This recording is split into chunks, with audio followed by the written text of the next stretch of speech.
안녕하세요, 성도 여러분. 깊어가는 가을, 빨갛고 노란 단풍으로 세상이 너무나 예쁘게 물들어가고 있습니다. 누구는 가을을 쓸쓸하다 하지만 그 마음에 기쁨이 있는 사람들은 이 떨어지는 낙엽마저도 아름답고 감사한 제목이 되겠지요. 성도님들의 삶에도 그리스도의 은혜로 행복을 누리는 삶이 되시기를 바랍니다. 오늘 우리에게 주시는 하나님의 말씀은 누가복음 1장 38절 말씀입니다. 마리아가 이르되 주의 여종이오니 말씀대로 내게 이루어지리이다 하매 천사가 떠나가니라. 아멘. 약 한 달 전에 제 아들이 이제 태어났습니다. 새 생명인 아기를 볼 때 얼마나 신기하고 또 예쁜지 모르겠어요. 예전에는 결혼하면 당연하게 아이가 생기고 태어날 것이라 생각했는데 막상 결혼하고 아이가 생기다 보니 이것은 정말 사람의 계획으로 되지 않는구나라는 것을 더 많이 느끼게 된 것 같습니다. 참으로 고백할 수밖에 없는 것은 생명은 하나님의 손에 있다는 것을 우리는 다 고백하지 않을 수 없는 것 같아요. 생명이 우리 안에 있다는 것, 그것은 어떤 의미일까요? 그것은 지금 당장 내 눈에 보이지 않지만 그를 내 안에 품고 있기 때문에 느끼고 교감할 수 있다는 것입니다. 사실 저는 남자인지라 제 아내를 비롯한 여성분들께서 느끼고 경험하는 그 생명의 교감을 다는 모르겠습니다. 그런데 분명한 것은 그 생명을 품고 있기 때문에 기대하는 것이 있다는 것이죠. 그것은 바로 반드시 태어날 것이라는 기대와 소망입니다. 특별한 문제가 있는 것이 아니라면 임산부가 뱃속에 있는 아이가 죽을 것을 생각하는 것이 아니라 태어날 것을 기대하며 그 아이가 태어났을 때 필요한 여러 가지 것들을 준비하곤 하죠. 그러한 마음들을 생각하며 오늘 말씀을 보면 좋겠습니다. 오늘 마리아는 정말 당혹스러운 상황을 맞이하게 됩니다. 마리아에게 가브리엘 천사가 나타나 이야기합니다. 보라, 내가 잉태하여 아들을 낳으리니 그 이름을 예수라 하라. 아들이라니요. 어떻게 아직도 결혼하지 않는, 아직 남자를 알지 못하는 마리아에게 이런 일이 일어날 수 있을까요? 37절에 이렇게 말씀하십니다. 대저 하나님의 모든 말씀은 능하지 못하심이 없느니라. 예, 하나님께서 마리아의 태를 통해 창조의 역사를 일으키신 겁니다. 그때 마리아의 고백은 어떤 것이었을까요? 마리아 38절에 이렇게 얘기합니다. 마리아가 이르되 주의 여종이오니 말씀대로 내게 이루어지리이다. 마리아는 하나님의 말씀을 들으며 주의 여종이오니 하나님이 원하시는 대로 이루어질 것입니다. 즉 하나님의 뜻대로 될 것을 저는 믿고 받아들입니다. 라는 고백을 하는 것입니다. 이 말의 뜻을 한번 살펴보면 좋을 것 같아요. 저는 이 말은 나의 주인이요 나의 왕이신 하나님의 원하시는 바이기 때문에 저는 그것을 받아들입니다. 라는 표현이라고 할 수 있습니다. 주님의 뜻이니 주님이 그 모든 과정을 인도하실 것이라는 믿음입니다. 하나님께서 내게 행하셨으니 그 결과 또한 주님의 뜻대로 이루어질 것입니다. 라고 하는 의미입니다. 자, 마리아는 당시 처녀가 잉태하면 간음죄로 여겨 돌을 던져 처형하던 형벌을 받을 수 있는 위기의 상황이었어요. 그리고 정혼자인 요셉과도 이 상황에 대해서 소통해야 되는 아주 어려운 상황이었습니다. 그리고 임신했을 때는 애굽으로 이동해야만 했고 출산할 때는 그 장소가 마국간밖에 없는 그러한 상황이었습니다. 그러나 하나님의 뜻에 따라 마리아는 예수님을 잉태하였고 출산함으로 그 예수님이, 그 구원자가 이 땅에 오시는 놀라운 역사가 일어나게 되었습니다.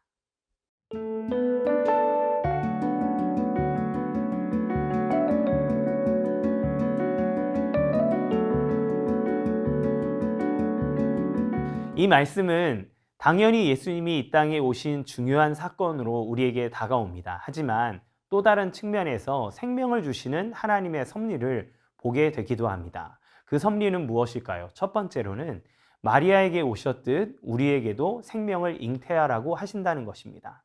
우리가 행복축제에 사람들을 초청할 때 그 초청 대상자가 되는 사람을 VIP라고 하고 또 다른 말로는 태신자라는 표현을 사용합니다.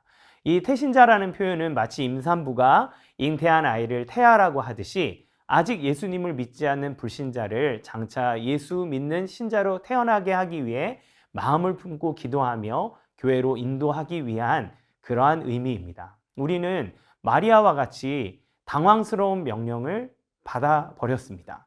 갑자기 마리아에게 나타나 내가 임신할 것이다 라고 말씀하셨던 것처럼 저 혼자 예수님을 믿으며 잘 살고 은혜 받고 있는데 우리에게 한 영혼을 마음에 품고 복음으로 잉태하라는 명령을 주신 것이지요. 우리는 그 명령을 받았습니다. 마가복음 16장 15절에 이렇게 얘기합니다. 또 이르시되 너희는 온 천하에 다니며 만민에게 복음을 전파하라. 예, 예수님은 우리에게 그렇게 명령하셨죠. 전도는 늘 우리를 당황스럽게 만듭니다. 말씀을 듣고 기도하며 은혜 받는 삶이 너무너무 좋은데 그 나에게 지금 임산부가 되라고 하시는 거예요. 내가 생명을 품을 때 어떤 일이 일어납니까? 자유도 박탈당하는 듯한 느낌? 더 이 뱃속에 있는 아이 때문에 더 부담감을 가지고 절제하며 살아가야 하는 책임이 생기게 되는 것이죠. 그러나 주님은 마리아에게 말씀하셨듯이 우리에게 생명을 품으라고 하십니다. 복음을 전하도록 그 영혼을 품으라고 말씀하시는 거죠. 이때 우리가 고백해야 될 것은 무엇일까요? 마리아와 같이 우리는 동일한 고백을 드려야 할 것입니다. 주님의 여종이오니, 주님의 종이오니 말씀대로 내게 이루어질 것입니다. 라는 바로 이 고백이지요. 왜냐하면 하나님의 말씀은 능하지 못하심이 없기 때문입니다. 그분이 나의 주인이시고 나의 왕이시라면 그분의 명령은 준엄하시고 반드시 지켜야 하는 것입니다. 그리고 그분이 말씀하셨기 때문에 그분의 뜻대로 반드시 이루어질 것입니다. 여러분들이 태신자를 품으시고 지금까지 달려오셨다면 여러분은 지금 마리아의 고백을 드리고 있는 것과 같습니다. 혹시 아직까지 한 번도 태신자를 품은 적이 없다면 주님의 명령이고 선포라고 하는 사실을 마음에 기억하고 그 말씀에 예스하는 믿음의 사람 되시기를 바랍니다. 두 번째는 주님이 한 영혼이 태어나는 모든 과정을 인도하실 것이라는 것입니다. 마리아가 약속을 받았어도 아기 예수가 태어나는 과정이 순탄한 것만은 아니었습니다. 많은 고난의 시간과 위기가 있었으나 하나님은 그 과정을 인도해 주셨습니다. 우리가 하나님의 뜻에 따라서 한 영혼을 품고 기도하고 있지만 그들이 그리스도인으로 태어나는 과정은 결코 순탄치만은 않습니다. 그들이 그리스도인이 되는 것을 막기 위해 사탄의 세력 또한 가만히 있지 않을 것이기 때문에 그렇습니다. 아마도 사탄의 세력은 모든 것을 동원해서 한 영혼이 그리스도인 되는 것을 막을 것입니다. 그러나 전능하신 하나님이 결국에 모든 것을 합력하여 선을 이루신다는 것을 우리는 믿고 그 말씀에 순종할 수 있어야 합니다. 세 번째, 반드시 태어날 때가 있을 것입니다. 하나님께서 약속하셨기 때문에 정한 날이 되면 반드시 그 열매가 맺어질 것입니다. 예수님이 하나님의 아들이라고 해서 두세 달 있다가 갑자기 태어나서 사람처럼 살아간 것은 아닙니다. 정한 시간이 있었다가 아기가 10달이 되어야 태어나는 것처럼 예수님께서도 그 시간이 지나고 난 다음에 태어나셨죠. 한 영혼을 품고 기도하며 나가되 하나님의 때가 될 때 그는 그리스도인으로 태어나게 될 것입니다. 제가 선교단체에서 전도에 대한 훈련을 받을 때 이 문구가 정말 마음에 와닿았어요. 성공적인 전도란 오직 성령의 능력 안에서 그리스도만을 전하고 그 결과는 하나님께 맡기는 것입니다. 너무 멋있는 말이죠. 우리는 알아야 합니다. 우리는 우리가 변화시키는 사람이 아니라는 걸 알아야 합니다. 우리는 품고 기도하며 그리스도를 소개하는 사람이에요. 생명은 하나님의 손에 달려있기 때문입니다. 변화는 하나님의 손에 달려있기 때문입니다. 이제 내일 행복축제를 맞이하는 주일입니다. 그동안 품고 기도하셨다면 기쁨으로 초청하십시오. 그리고 이인호 목사님을 통해서 선포되는 복음을 듣게 하시고 그리고 기도하십시오. 하나님께서 한 영혼이 그리스도인으로 반드시 태어나게 하실 것입니다. 그러나 원하는 결과가 아니더라도 낙심하지는 마십시오. 왜냐하면 아직 때가 안 되었기 때문입니다.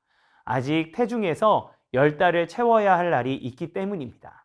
그렇지만 기대하시기 바랍니다. 왜냐하면 때가 되면 반드시 태어납니다.